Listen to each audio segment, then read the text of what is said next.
As again, you know, you can drink a little water while I'm here, I guess, but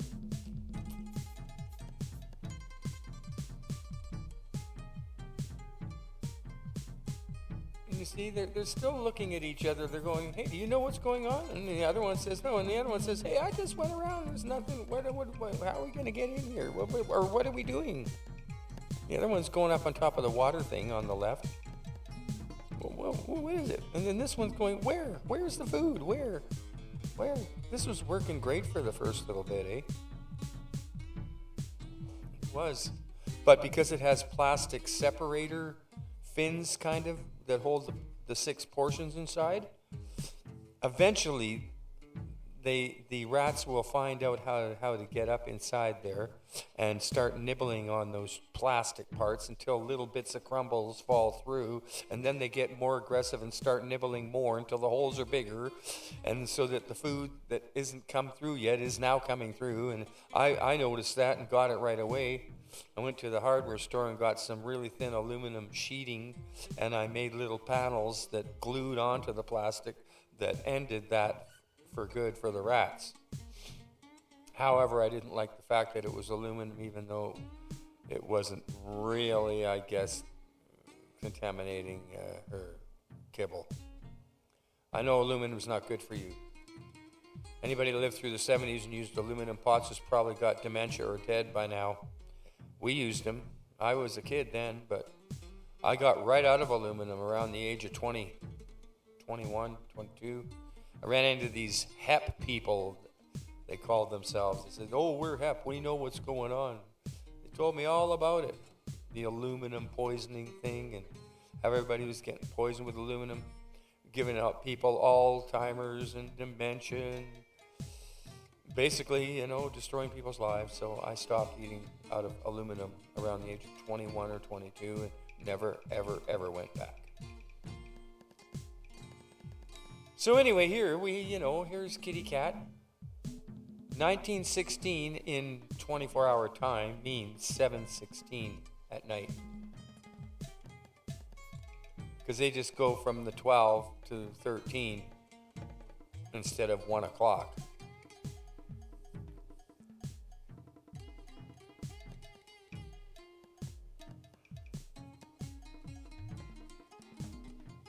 See, now the rats are coming around, they're going,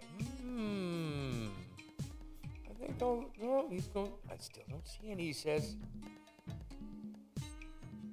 Waiting for it to come down. I think the rats kind of started to figure it out. They were beating Kittycat by 10 or 15 minutes to the feeder. I saw that on a couple of our takes here, because I'm looking at the right-hand side at the bottom. That is running in real time right now, 16:43, 9, 10, 11, 12 seconds. So, and then the dates on the left, 9, 12, which is September 12th, 2023. And that's the nice thing about these trail cams is you know when your cat came by. If you lose a cat or an animal, go get a trail cam. At Canadian Tire, this thing was only $80, $85. It was worth, let's say, you're at the door with $100. You want to save your cat? Do it. Make sure it's got good batteries in it. Check it every day.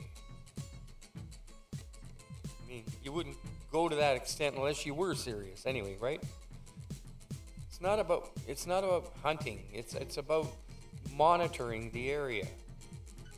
And as long as you can monitor the area where you think your cat may be, then you've got a chance. But this cat of mine, I could have easily lost. It was driving me crazy for them 10 weeks going back and forth.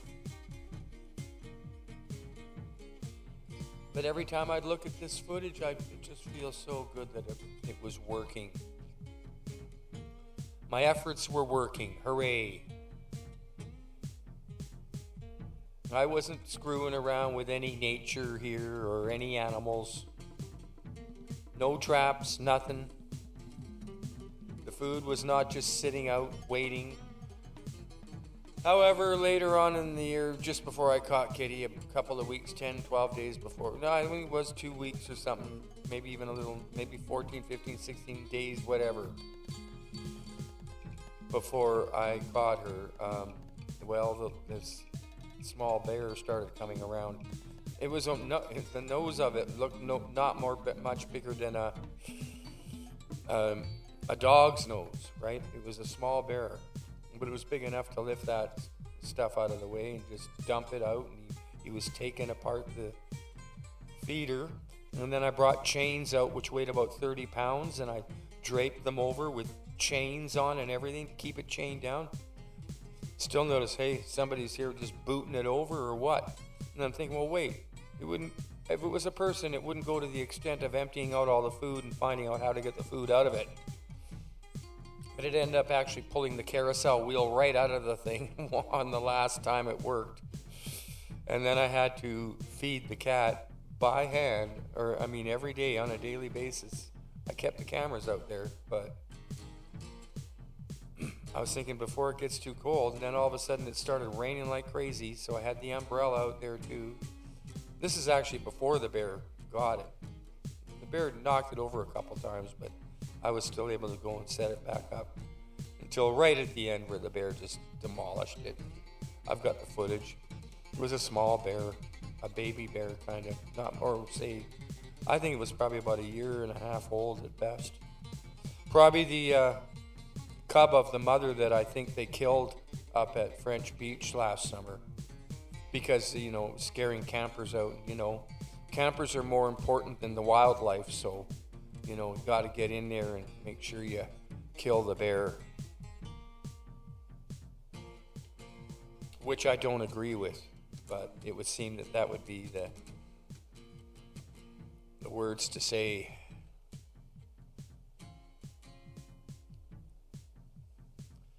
So this is in Jordan River, BC, and that's a cat there that belongs to me, and we were camping, and she got out of the tent one night, actually the very first night, because I'd never actually taken a cat camping, and it's been years since I'd been camping, but I had this crazy idea that because one of my other cats that I've had here for 14 years never had a problem in our whole life here. All of a sudden, she was scared shitless one night, and the next day she was gone, and I never saw her again. I was so depressed, I thought I'd take my cat camping and try and get close spiritually to my cat and grieve with her because she missed my other cat too. And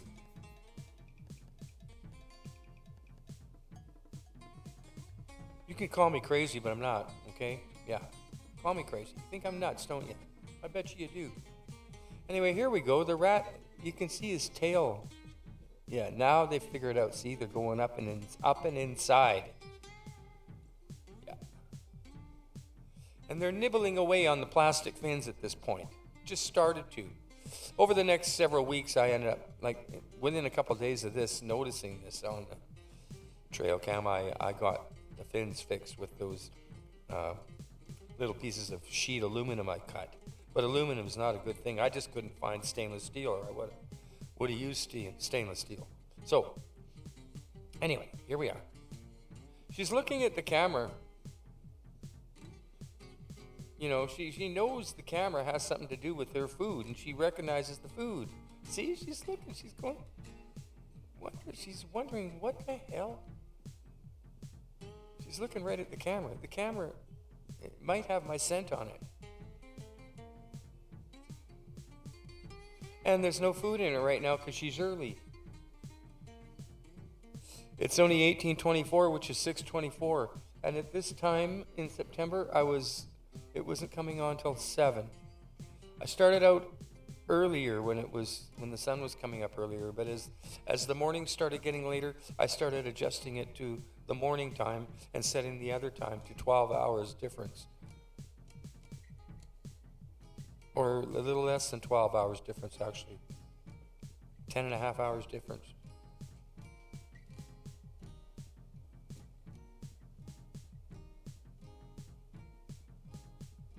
Right at the end, it was feeding her at about 6:30 at night and 7:30 in the morning.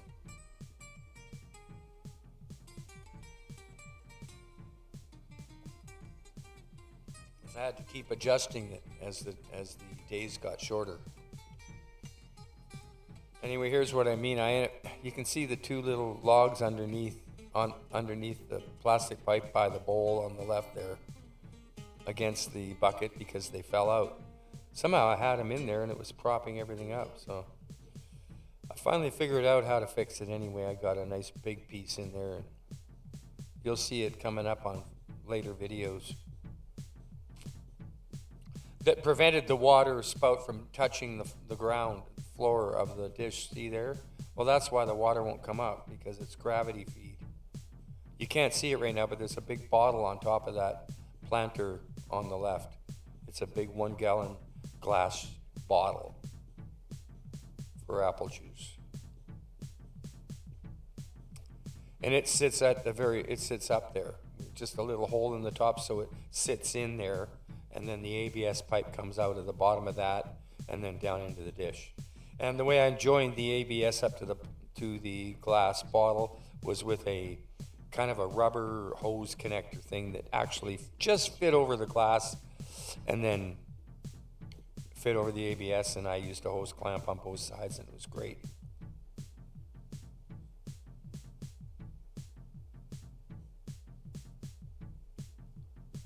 So right now it's the 14th of September, 2023, and the time is 8 o'clock exactly in the morning. See, it's 8:20. It's 8:01 now. 8:01, 14, 15, 16, 17 seconds. And these are little 10-second clips. Some of them I had at 20, I think, or 15. I'm not quite sure exactly how that worked, but I'm telling you, I was just so traumatized by this whole thing. Nothing mattered except me knowing what was going on. Was she there? Was she still there? I realized around this time that she wasn't going to come back to me. She was happy there. I'd made it happy for her. But if I hadn't have left that stuff for her, she would have met a very grim end, I believe. But anyway, she gets used to being here. And I'm thinking, well, when am I going to get her? When am I going to catch her? Because I'm going to take my fishing net, because it's got a long handle on it, right? It's a big salmon net. So that's what I ended up doing. I'm telling you how I caught her. But no, I had to wait until it was rainy for a few days. I was feeding her, going there in the rain. I was wearing my bush gear, for Christ's sake, rain gear and everything, crawling on my stomach to get in there. I'm serious. It was bad. I had to hide and not let anyone know I was feeding her. But anyway, it started raining so much, and her food got eaten too fast or something. I don't know. She's getting hungry anyway.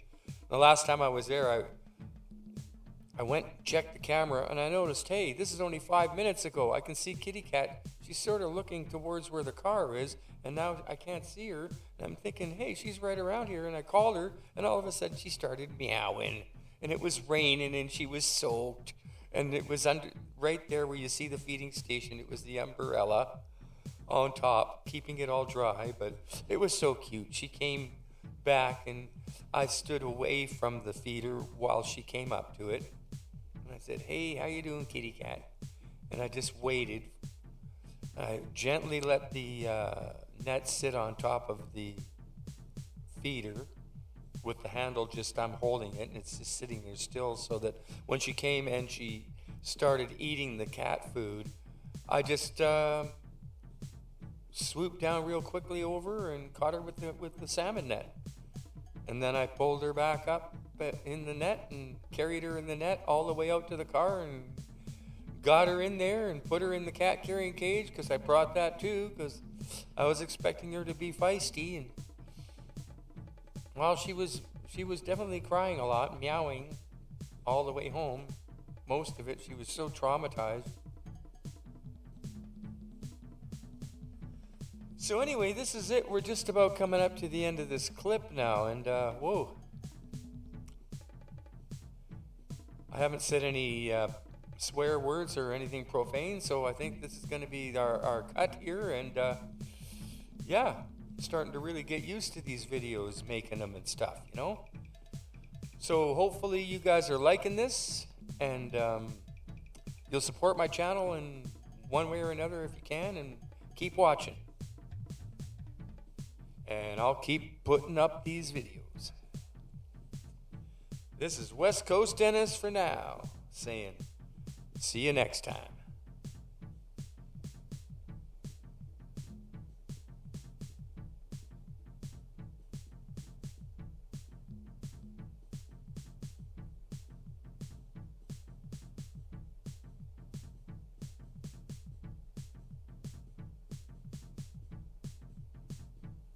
And here I am again, just,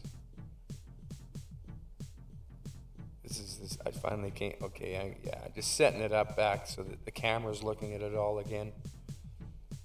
The other time I did it, I was in a rush to get to Port Renfrew in the morning, so I didn't even change the camera, but now I got the camera on it, and we can see everything that happened, and that, of course, is very important.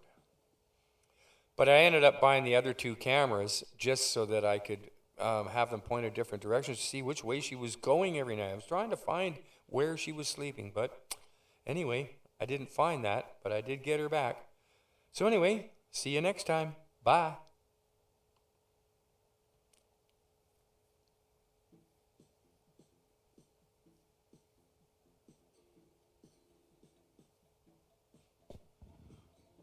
Okay, let's take this